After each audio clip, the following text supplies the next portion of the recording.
So let's cross straight to Abuja then, speak to correspondent Anna Cunningham, who joins us from there. Anna, last day of campaigning there then, with real hopes that this will pass off peacefully. Yes, and I think it's really interesting that we heard from the presidential candidate Atiku Abubakar there quoting the former president, Goodluck Jonathan, because if you look back at the history of Nigeria's elections, 2015 is the only time when there has been a peaceful democratic handover of power between the two parties.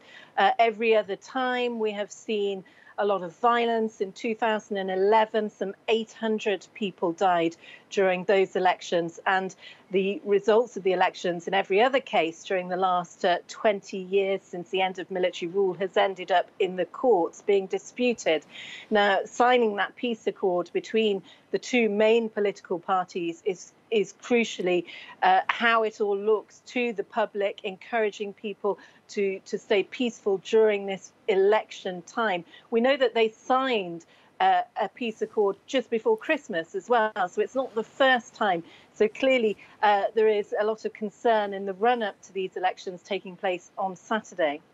Security there, though, Anna, really is an issue, isn't it?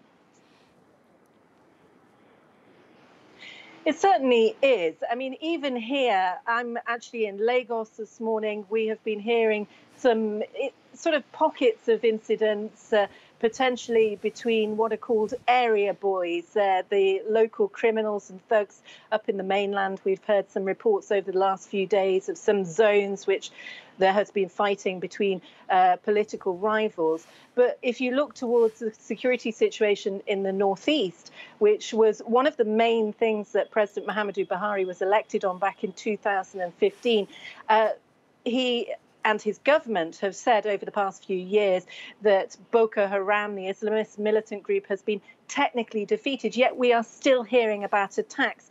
Just yesterday, we had information come through about an attack the night before on the governor of Borno, on his convoy. A huge amount of cars travelling along a road up in the northeast, and they came under attack by, it's believed to be by Boko Haram. A number of people were killed. The governor, Shatima, he survived, but it does go to show the volatility that there still is in the northeast of Nigeria.